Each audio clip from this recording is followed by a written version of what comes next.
Thank you very much for the introduction, Ali, and the kind introduction.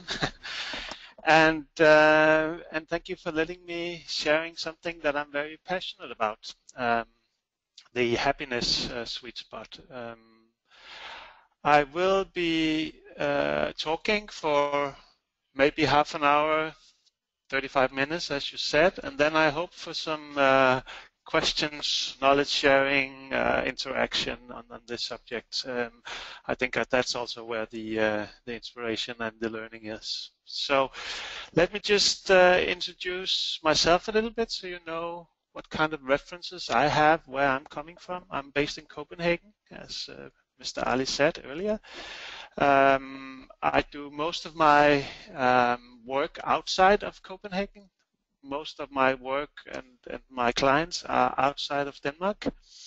I just had a look this morning on my LinkedIn world, or my LinkedIn profile, and it kind of, the statistics there kind of have a good description of what it is that I'm doing and where my network is. I'm working with HR, organizational development, and mostly on with management groups on leadership development and with management teams. I'm doing that in many regions of the world. As you could see here, I just highlighted the that region of the world where we are now. So that's me, and that is a little bit on my background. I took this page from our website, thehappinessSweetSpot.com, which I'm going to spend a little more time on later.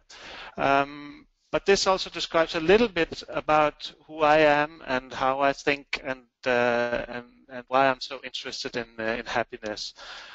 On one side is that I have a firm belief. I believe in the pursuit of happiness, both as for me as an individual, but also for the organizations that I work with. I'll come back to that, what that means, what is a happy organization.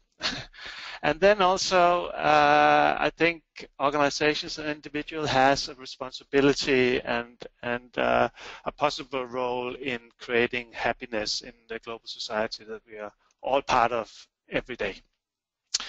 So that's a little bit about me. You can see more on that on our website if you're interested in that. The next 30 minutes now, I'll have a structure here. I'll introduce a little bit about the happiness sweet spot, put it into a context, and then I will dive into each area of the happiness sweet spot. I will tell you what it is and a little bit about how you can work with the happiness sweet spot. I'll come back to that. You'll see the model in a couple of slides. Then I'll talk about innocent to excellent, which for me is a scale. Are you innocent or excellent? Where are you on that scale? And I would introduce an assessment on that you can do on your organization, or at least start thinking about your organization. And then I hope we have questions and interaction, and then in 45 minutes from now we'll be closing this session. So that's it. Here you will see the model, the happiness sweet spot model. It composes of 3 areas: purpose, compassion, and talent. And this is in the sweet spot of these 3 areas. I believe that you, for your organization, can find your competitive advantage, your uniqueness. And I'll come back to what I think that is. I think there is nowadays, or in the society, or where we're all moving around, there is a lot of talk about happiness. It's kind of a mainstream conversations that we're having, both on an individual side, that we want to be happy, even in our workplace, we want to be happy. And also for organizations, there is I think the last 10 years there's been done a lot of research, a lot of academics around happiness in organization. What does it do to organizations? I'm sharing this picture because a friend and a partner of mine in Costa Rica, we have been working with happiness in organization and the business case for happiness. I can share more of that if you're interested. Then you'll just need to ping me or find me on LinkedIn. Also, coming from this region, in February, in Dubai, there was appointed a happiness minister, at Rumi, which I think is also it's a very interesting development and very interesting to follow. And when you read the job description, or at least the interviews, or the quotes that has been given, this will be very, very interesting to follow. But this is also this is not just to create happiness, but it's also because a society or an organization that consists of happy employees or happy individuals do, you could say. I'll come back to that. But that's an interesting development. I hope to be able to follow that and contribute to this development also. So you can say there is a happiness talk or discussion or focus on us as individuals, on nations or society, and then we have happiness for organizations. I will define that with my model here. What is the happiness sweet spot for you? I will talk maybe less about happiness, but more about organization, because I think that is the interesting part of this model.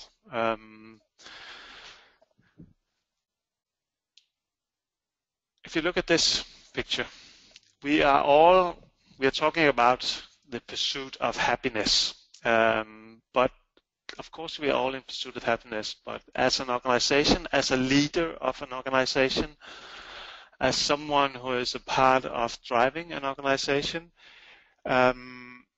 you are looking for your competitive advantage every day, I think, or every week, or you're always thinking about that. How can I create my competitive advantage so I'm better or more visual or more unique than the rest of my competitors or colleagues in the market I'm in? How do you create that competitive advantage? What seems to be many years ago, I did a book on HR processes, effective HR processes all over. How do you go through an HR department? What processes are there? How do you optimize and make effective HR processes? I think this is really, really important. I think it's necessary, but it's not sufficient. I think the whole dynamics around processes, the business process reengineering, sometimes we call it best practice. We also call it operational excellence. This is necessary. You need to do that as an organization. You need to find best practice. You need to implement it. You need to work with your processes. But that's not giving you a competitive advantage. Maybe it does if you are in a market where you're almost alone, or the entrance barriers to your market is very, very high. Maybe you can live on having effective processes. But otherwise, if you are in a more normal market, you could say, with many players, you will have a need for a competitive advantage, and it's not based on your processes. Your processes is just best in class, best practice, whatever you call them. And when, and of course, this is not, I don't think this is rocket science. Of course, it's very difficult. It's hard work. But you can always find a consultant like me or someone else, or you have an internal professional that will do your processes and create effective processes. Even look on the internet, whatever you do. It's not difficult to find best practice, and you need to be to work on your processes so that they are best practice. That's what we do. We call it different thing: operational excellence, business process reengineering. But it's necessary, but it's not sufficient. I just heard recently that someone was mentioning it's like, with this picture in mind, when I was presenting this picture, he said it's like toilets in banks.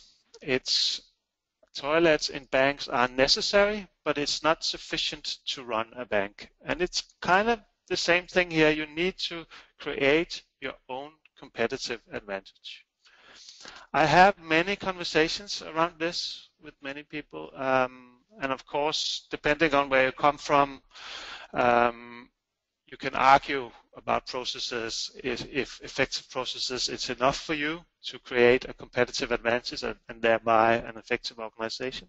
I don't think so, at least not in the long run. I think you need something else, something more.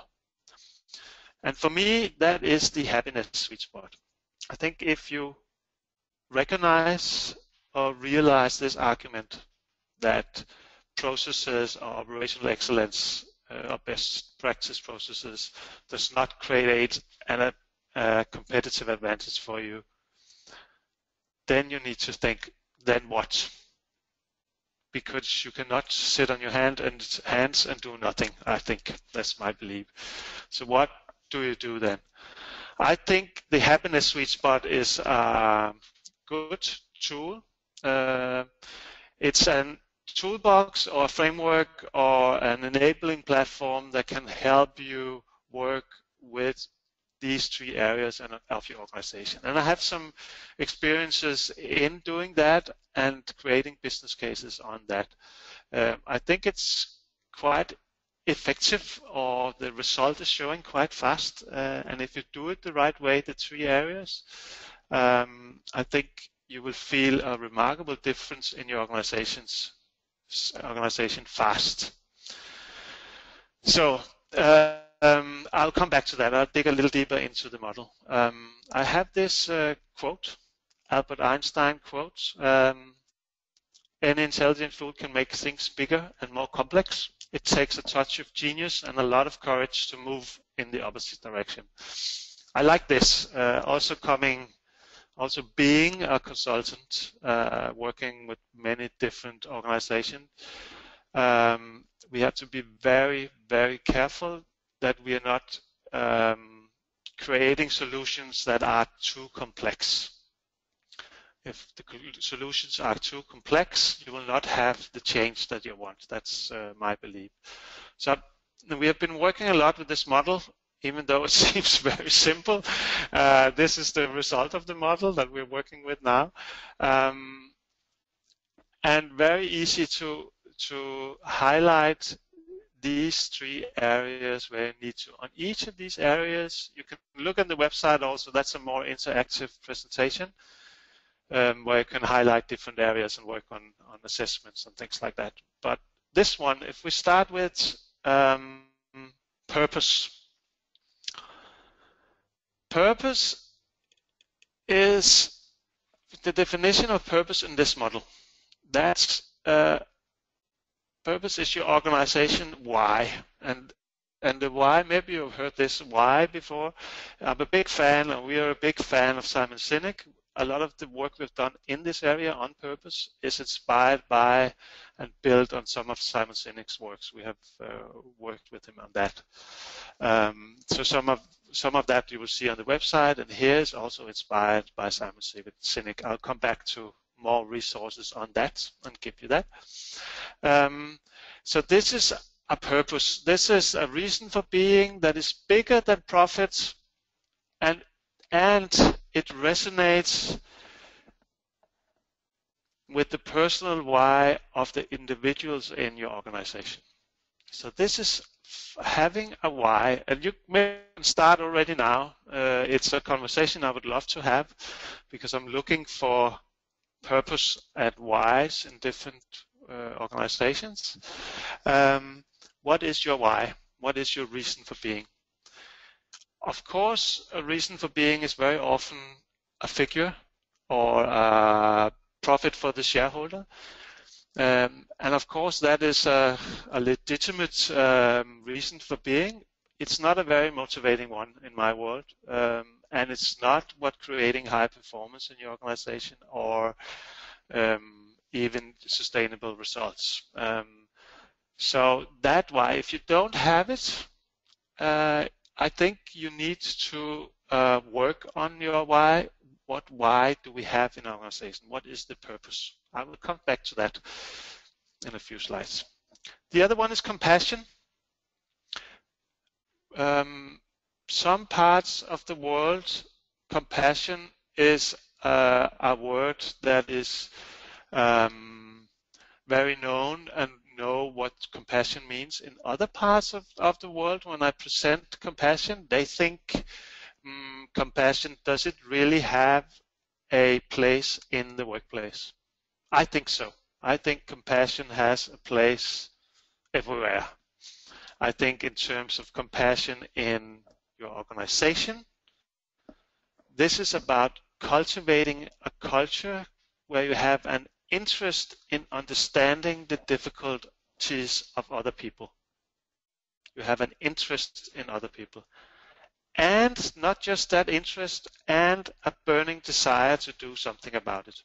For me, this is a very, very big part of leadership. And it's not just about leadership, it's also about how do we treat each other, in this case, at work. If you're able to cultivate, build a culture of compassion, I think you will see a lot of interesting things happening in your organization. So that was compassion. I'll come back to that also. Talent. Talent in your organization. This area is really confusing to be a management consulting and management consultant in this area, because there are so many definitions and understandings of what is talent, strengths, potential, how do we work with talent management, what do we call it. So I found, and I will come back to a very strong definition of that, but in this case, I will say this is real talent management. This is what when we talk about talent management, this is when we talk about everybody has talent in the organization. It's not just the top 10 or the high potentials, you could say, but recognizing that everybody has a talent, and how do you put that talent into play for the purpose of your organization. This is about having real dialogues with all employees about talents.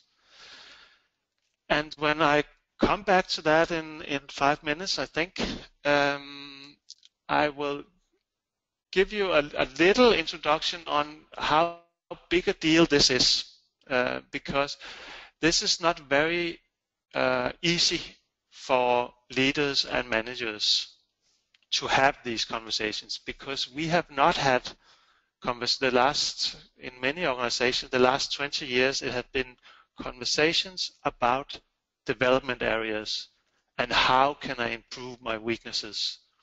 So suddenly, if there is a shift to talent, strengths, potential, and have that conversation, this is not easy.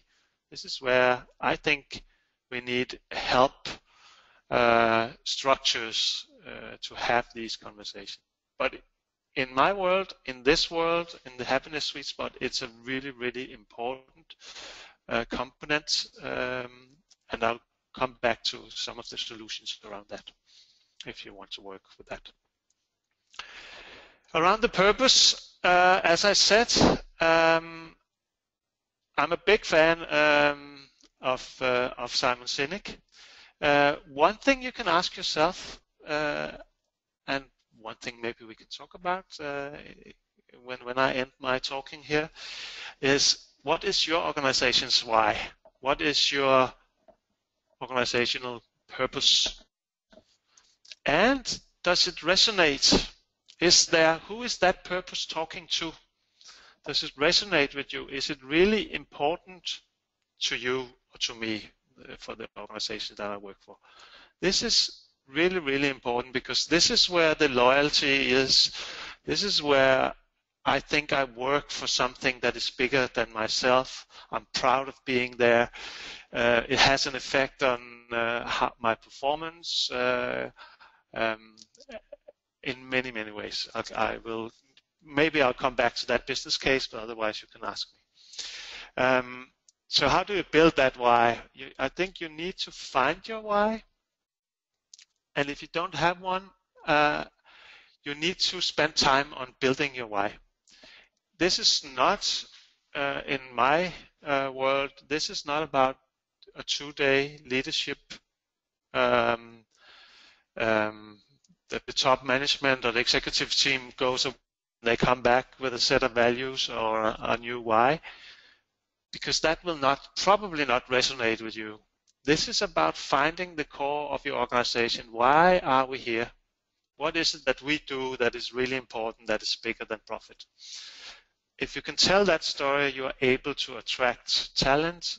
You are able to create an environment in your organization that is conducive to better performance, better well-being, a lot of stuff that gives you a better business case, I would say, for working with, in this case, with your why, with your purpose, and also with the happiness sweet spot. I'll give you this one.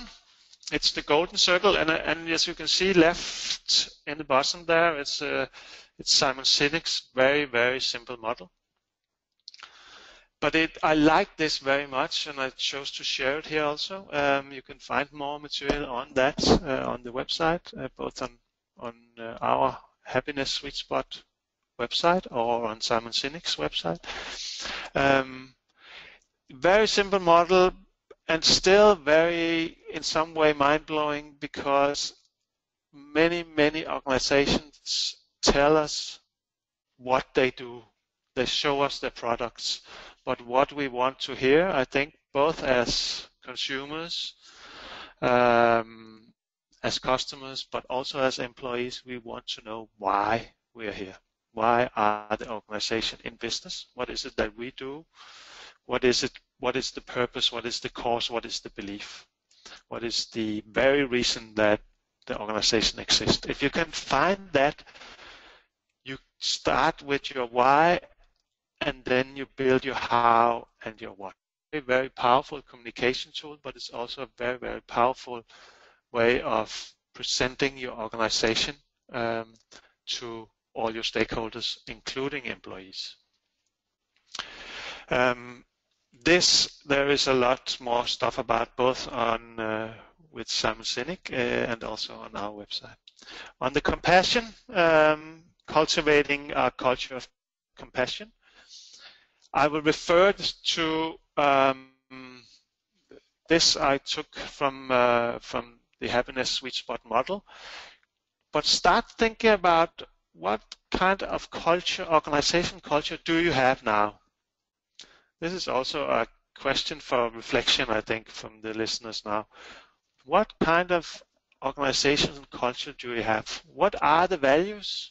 Maybe you have values that is already written down, or maybe you know the values. This is kind of the way we do things around here. What is good leadership in an organization? Did you have that conversation? Can it be established what good leadership is? What does a good leader? What does a bad leader, you could say, on the other hand? What leadership competencies are essential? It's an interesting conversation about what are leadership competencies, and you can have all kinds of tools for this. the leadership competences, I think you need to have that conversation about what are the competences that we think in our organization is essential for us to deliver on our purpose or on our mission or strategy. And you can find all kinds of models and competence models, but you need to have that discussion. What does good leadership look like? Or what does compassion look like? And what behavior is essential and accepted? You could say, I think you need to come from competences and say this is important for us, but under the competences or on the next level you need to decide what does that mean in behavior. What is the behavior that you have when you have these competences? And you probably need to start measuring on that also. Some of you may be familiar with 360 and something like that. And what I put down here on the bottom, and this is just to point in some directions for you if you're interested in this culture and the cultivating a culture of compassion, is I think we need a leadership model, and for me that is comprising of what is good leadership, what is the necessary competences, what kind of behavior does a good leader in an organization have, and how do we then follow that, develop that, measure on that. We need to recruit, develop, and deploy according to our leadership model. And then also remember, even though it starts there, it's not all about leadership. It's also how do we help each other. Sometimes we don't use these words in the workplace, but I think it is about, do we have an interest, a caring for the people that surrounds us in the workplace also. This is a part of compassion, I think. On the talent, a very, very big area.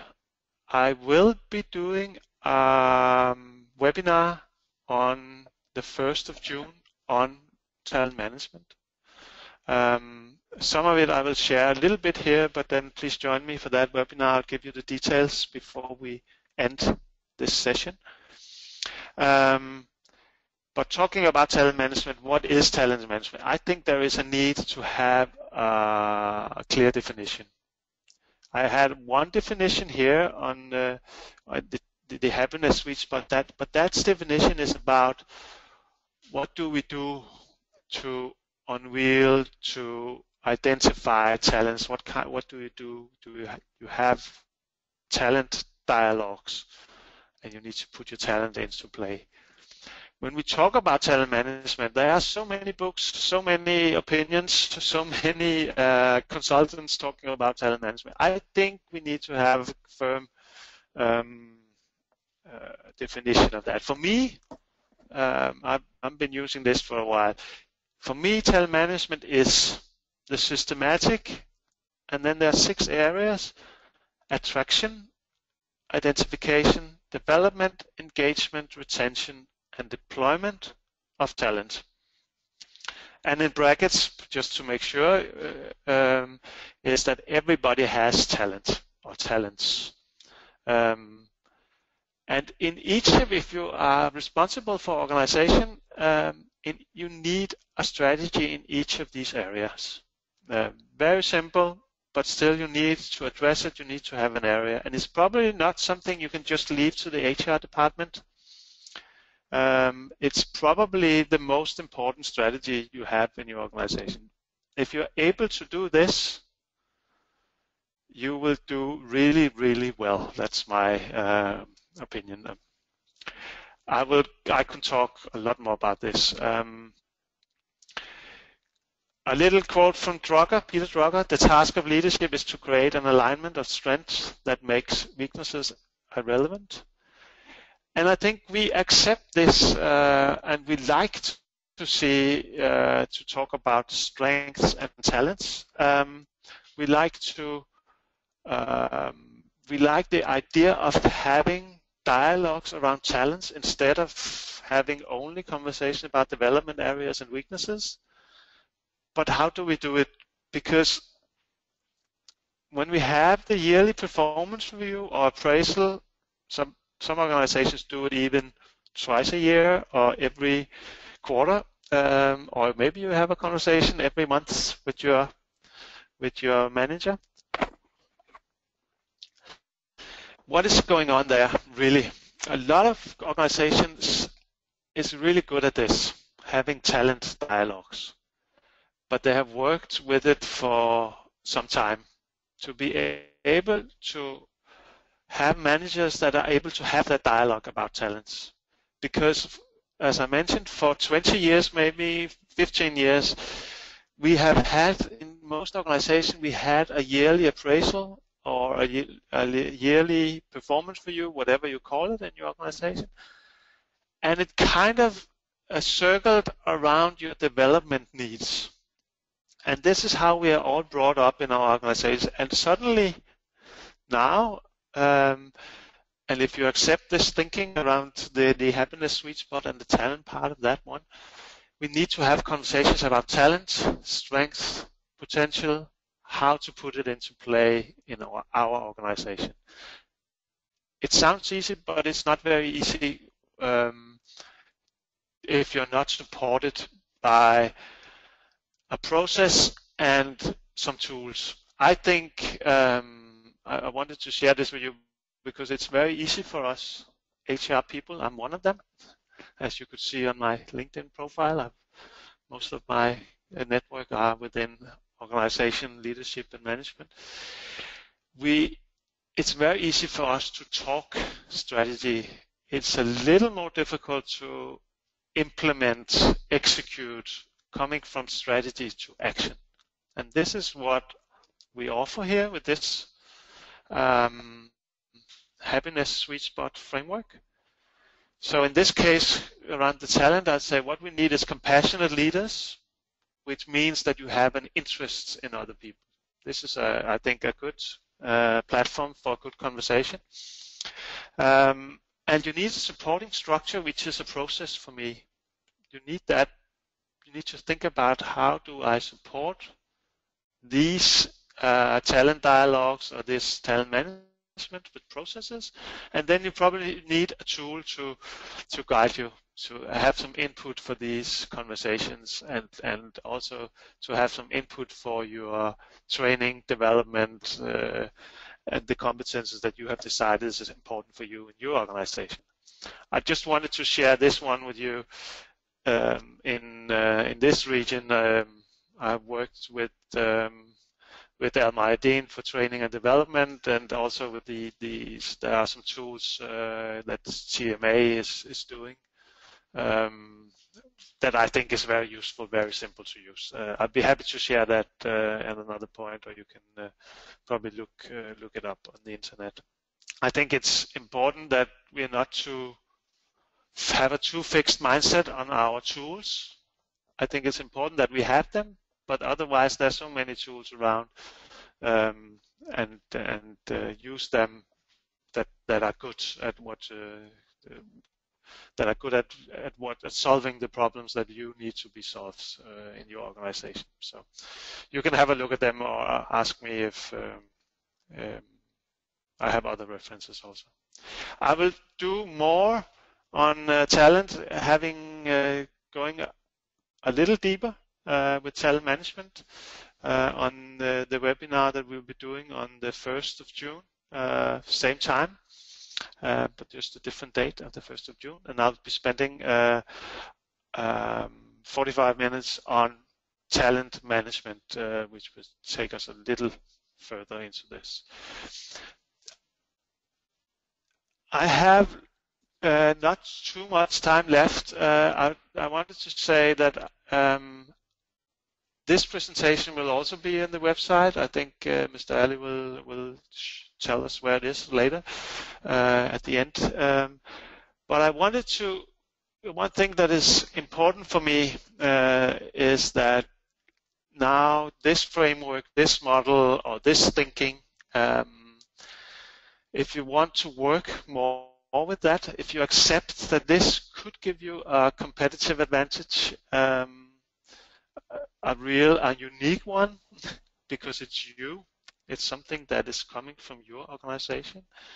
Then it's important to realize that one size does not fit all. It's not a toolbox or a book that you can take out or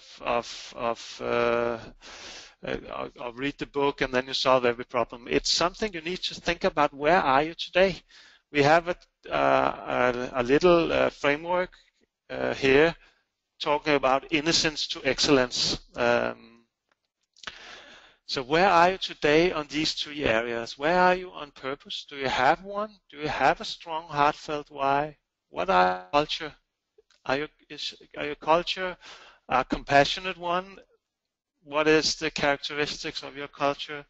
How do you address your talents? What is your talent management strategy? Which I think is the most important strategy, again, for you probably.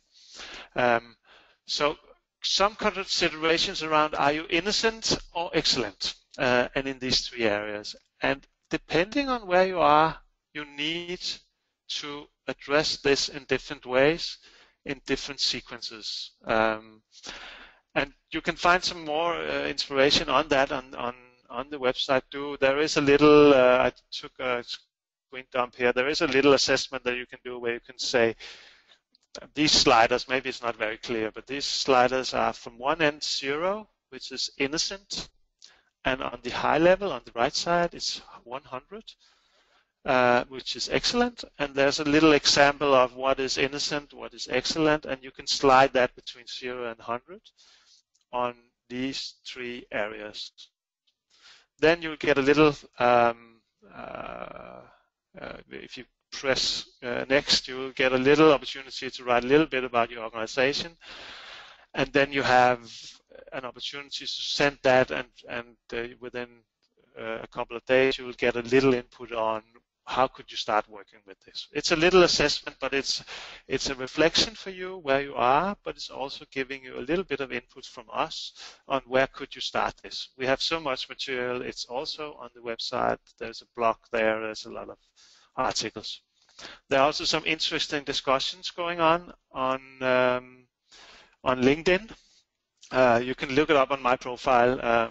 There's some interesting discussions about the happiness sweet spot, the business case for happiness, and talent management in general. This is also a picture of the website. There's a lot of you can surf around there and have fun with the happiness sweet spot. Eventually, that will probably lead you to, if you're doing this correctly, or if you're doing it, if you have an interest in this, if you believe in this, and start working with your purpose, your compassion, your culture, and your talent management, your talent leadership, that will eventually lead you to probably a strategy and a business case for this. And the last thing I want to say here before we have spent my 40 minutes is that business case, the risk of working with this is probably not very big. I think coming from one of the first slides I've showed you on the business process reengineering, this is really risky business sometimes, implementing a new IT system or rearranging your process completely. This, working with purpose, compassion, and talent, it's of course it demands some resources, and you need to put some hours and some effort into it. But it's almost like in best case, it only does a little good. And I think, of course, I believe in this, and in many cases, if you hit the sweet spot with this, it will make a huge difference for you, and will probably end up creating a huge or competitive advantage for you in your industry, because you're working with something that is unique for you. That is my 40 minutes. I will end the session when after your questions and sharing and whatever, I'll just tell you a little bit about what's going on in May and some activities we have around that.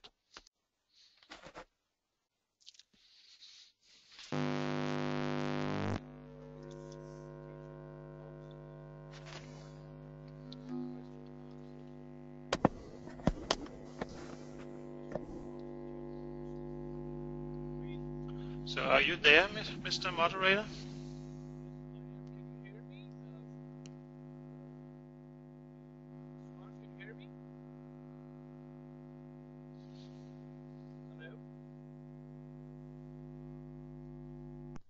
Hello, Mr. Lars, can you hear me? Yes, I hear you clearly. Thank you. For question and answers, folks, you could put it in the question box or you could raise your hand. There's a hand icon available on the console, so you can click on it. The first question is from Mr. Paul Greasley. Thank you very much for your excellent presentation. The word happiness is defined differently in different cultures and organizations. As a global entrepreneur, how do you define the word happiness? What are the measurable characteristics of a happy organization? Yes. Wow. Very, very good question. I like that one. It leads to Mr. Lars, can you hear me? Yes, I hear you. Can you? I think when I look at my screen, I can see myself talking. Hello. Do you hear me? Mr. Lars, you there? Yes, I'm here. Can you hear me? Yeah. I'm not sure if you did hear my question, which I heard your question, and I'd be happy to answer it if I'm online. Yeah, yes, you are online. Please go ahead. Okay. Yeah, what I was saying is very good question, very competent happiness question, and it's a wonder, of course, when you say that, you say very good question, that also means it's very difficult to answer. It doesn't have a simple answer in my world. I think it's correct that also for me, working in different cultures, when you talk about happiness or you address happiness, very different pictures comes up. And I think happiness is a feeling also, and I think we have, of course, now happiness is a word that is kind of becoming mainstream, and also becoming, we're trying to put measures and we're trying to commercialize happiness, and I think there is a danger in that, but that's more probably a more philosophical discussion. But I think we have to be very careful of defining happiness for individuals because it's so different. I think what I've been trying to do here is with happiness sweet spot is to say, if we are working with this, coming out of a lot of research and a lot of working with happiness for individuals and well-being in organization in general, I think if we take this model, the three areas, I think we'll be able to create a happy organization. And by such, that will be working with purpose, talent, and compassion. That will be, from an organizational point, happiness in organization. And then the next question could be, what does happiness mean for an organization? And in many areas, it means that you are successful, that you're delivering on your promises and your results. And it's probably for many organizations, it means that you have a profit and a revenue based on what it is you're doing. You have an effective business model. Even if you're an NGO, I think effectiveness, or in this case happiness and happy organization, is very important to be able to make a difference. Well, thank you very much. We have another caller, a regular caller, who's raised a hand. We have Dr. Muhammad Faridi. Dr. Muhammad, could you please introduce yourself and ask a question? Yeah, hello. Yeah, I'm Dr. Faridi. I'm assistant professor at the Department of Marketing in Al-Quds University. And thank you very much for a great presentation. I had some comments, and then I'd like to ask a question. The thing was that if you see today's business, are you hearing me? Yes, Am I I hear you audible? clearly. Yeah. Okay. Yeah. Thank you. Thanks. It was a more customer-driven, customer-centric organizations where everything was the revenue driver and the value driver was the customer. And then there was a shift, a mind shift to a compassionate centric environment where we are, in one blow you are hitting the customers as well as the internal customers, the employees. And perhaps it was a good strategy in terms of bringing a very good ecosystems. So I was thinking of that with creating that compassionate centric environment. We have 3 C's which impacts largely on this creating that compassion, and that can be collaborative by integrating by technology as well as by on a human dimensions. Then, as you talked about the competencies, where we are able to have a competencies of not just high and low performers, the competencies of having a uniformity where there's not there are no extremes of high and as well as the low. And the third was, which I think is co-creating, where you are creating value to your organization, to your co-workers, etc. So that's my thought. And my good question for you will be, like, how we can measure this compassionate centric environment. We know that it's what we are looking for in our organization. So for the top management, what is a methodology where we can say they may be making a policy, a human resource policy of creating a compassionate culture, but how on a regular interval basis, how they can measure and they can say that yes, we are improving our culture of compassionate year by year basis or something. So I appreciate if you can give your opinion on that. Thank you very much. Oh, thank you very much. I just wanted to, what was the 3 C's? There were competencies, co-creating, and what more? And collaboration. Collaboration. Yes, integrating. Yeah, very interesting, I think. Very interesting 3 C's. I like that. Yeah, and so I like that reflection that you gave there. And then to your question, I don't think it, I mean, you talked about compassionate compassionate centric organization. I think it's not not difficult to measure, I think. Of course, you need to make some decisions on what compassion is for you in your organization. There are some general things. I think you need, and I was talking about having a leadership model. And for me, a leadership model is talking about what are the competences.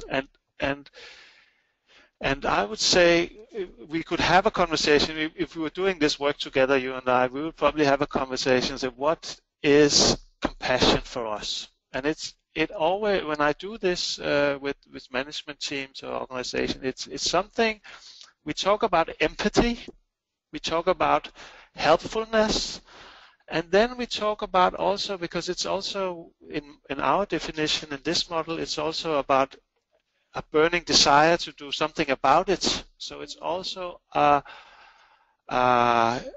result-oriented or energy focus or something like that. So what are the competences or the attributes that you would like your leaders to have on this? And if you can decide that, of course, maybe it's a longer process with your team, or your management team, but when you have decided that, then of course you can decide what is the behavior. When are you helpful, or when are you empathic, or when are you compassionate in ultimately? And of course you can start to measure on that. I think you can do I mentioned some of the tools here that I use sometimes, the TMA tools. You do on a competence model, you choose some behaviors that you will measure on, and you start doing 360 where you get feedback from your co-workers on specific behavior. This is, of course, also a culture if you have a feedback culture, but I think that's one way of doing it. It's, yeah, I think that's the short answer for a very long process.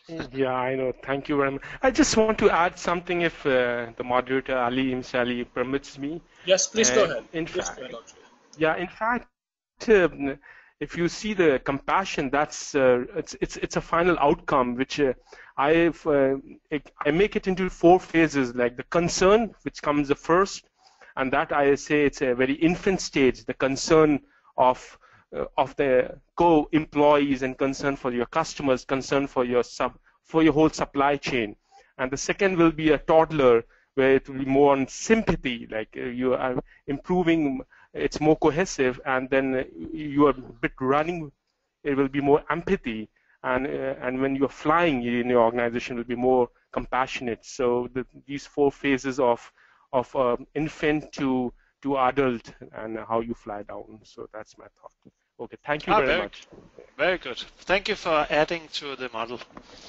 Thank you. Thank you very much. Very thoughtful, Dr. Muhammad, and very interesting input. So let me go to the question box. We have one last question. Could you please elaborate a bit more on the tools and techniques for facilitating a talent management strategy? Yeah. Yeah, thank you. And very much related. I think related to what I just said, answer to Dr. Mohammed, and also what I mentioned earlier. I think this is something that we will address in depth and very specifically on the 1st of June when we have the webinar on talent management. But I think, as I said, I think besides the culture and some processes around talent management, we need to have a supporting tool, an enabling platform, I call it. How do we make sure that we have talent dialogues, real talent dialogues, to be able to build our talent management strategy, you could say. And in that case, I would be happy to in the beginning of June, on the 1st of June, to share some of the tools and some of the screens that show how that tool that I'm using in that area, the TMA method, is doing that, because that has a whole process or value chain from, you could say, from recruiting through the organization, development, putting your talents into play, aligning that with a competence model, and also doing the training and development on the competences. I think this is very difficult if you don't have a tool or a process around it, because then it can get very complex, and very easy you start using different definitions of the same things, and for that you need a common language, and I think that's where you need some tools and techniques in your organization to do it the same way across your organization, and thereby doing it more effectively. Okay. Well, that really brings us towards the end of the webinar. So I really want to thank you, Mr. Nielsen, for a very, very interesting presentation. We understand that we're having another series of the webinar with Mr. Nielsen on the June 1st on the same platform on talent management. So please mark your calendars today. And any last comments that you have, Mr. Nielsen? If you're interested, then I'd also be happy to connect on LinkedIn and continue the discussion there and co-create, as Dr. Mohammed said. Oh, perfect. So thank you very much, and really want to thank you on behalf of the Madinah Institute for Leadership and Entrepreneurship for your time, and and for sharing this valuable information. Folks, thank you very much, all of those who participated in this webinar. We are recording it. Please stay tuned to our community at webinar.mile.org. With that note, I would like to end this webinar, so you all will be automatically dismissed out. So you all have a good day, good afternoon, good evening, wherever you're calling from. Wassalamu alaikum.